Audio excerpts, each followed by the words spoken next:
So there are four important components to painting light and atmosphere accurately.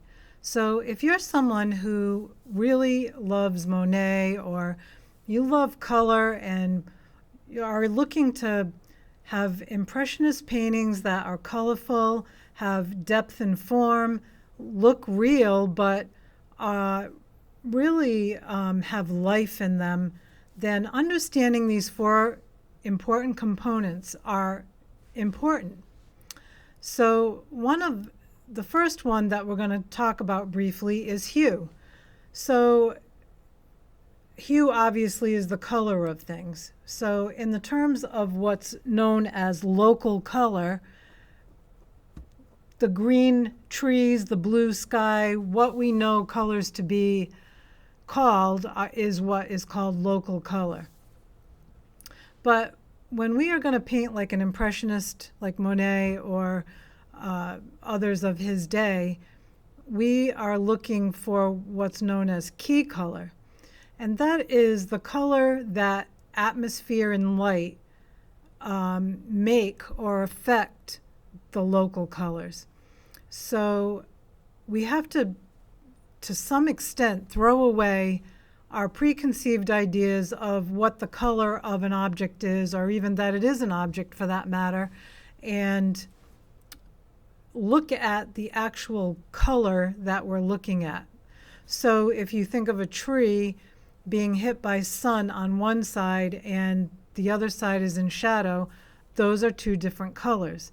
It's not just light and dark, but it's actually depicted using two different types of color.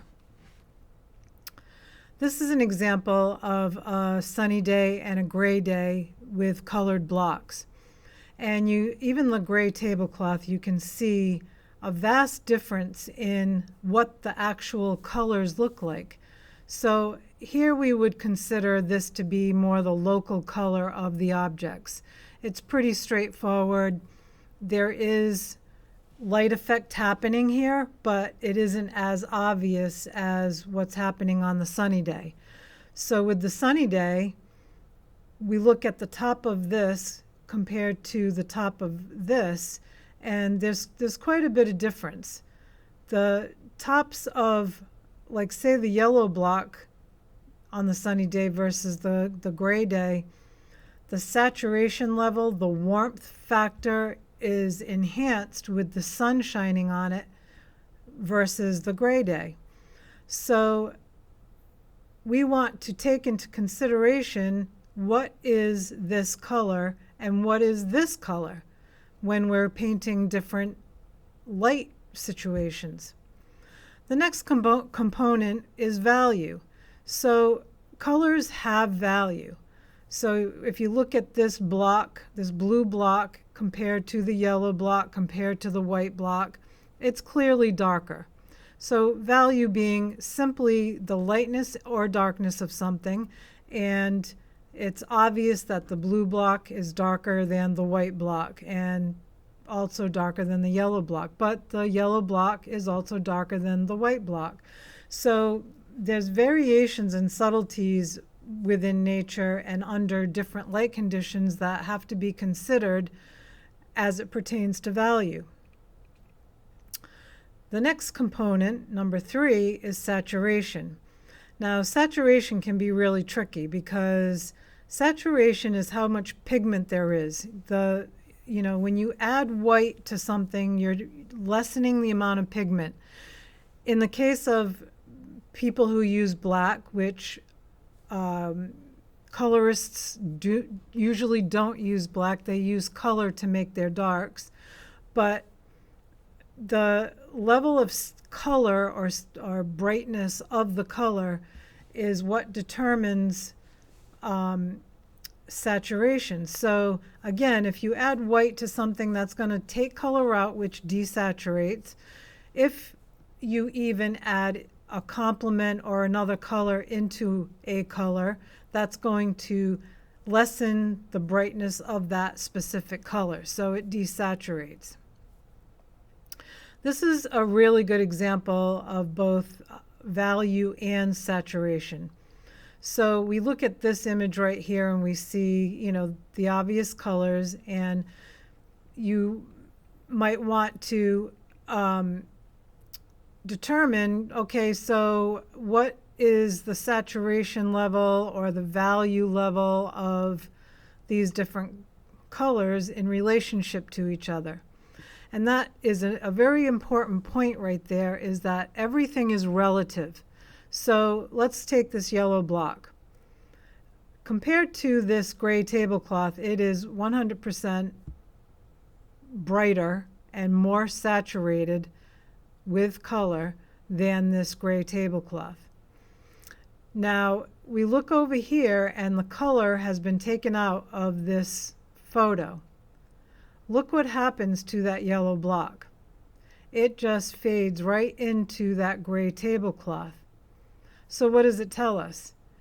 It tells us that the value of this yellow block is the same as the tablecloth, but the color is highly saturated. It is probably the most saturated of all the colors in here, although the red, blue, and green block are pretty saturated with color. It's the gray tablecloth that is dulled down, because that is the nature of gray. And yes, it looks pink in this picture, but that was just a reflection from something. It is a gray tablecloth. So then our fourth component is temperature. And temperature refers to, obviously, blue. If you think of and you compare blue to the sky, to water, to ice, blue is known to be a cool or cold color. Now, every color has warms and cools within the color wheel. And that's something that I go in depth in my course regarding all aspects of color, really. These four components and how to identify the varying temperatures within a color.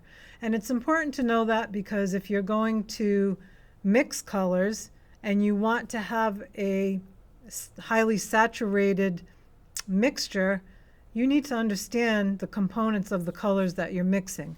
So a blue and a red of two particular types of blues and reds, a cool blue and a warm red, let's say, is going to actually make a dulled down purple or violet, because the orange or the yellow that's in that red, making it orangey or warmer, is a complement to the blue, and therefore when mixed creates a type of brown or gray or black, even depending on the colors that you're mixing. So these four components are really important to understand, and it's something that I teach in my paintwithjuliebrayton.com course called Paint the Color of Light. So there are varying degrees between a gray day and a sunny day. And these block studies help you to really pay attention and hone in on the color, saturation, temperature, and value of the colors, so that you can grasp it before you go into painting actual objects. So I hope you enjoyed this video and it was helpful to you, and I look forward to the next video I make.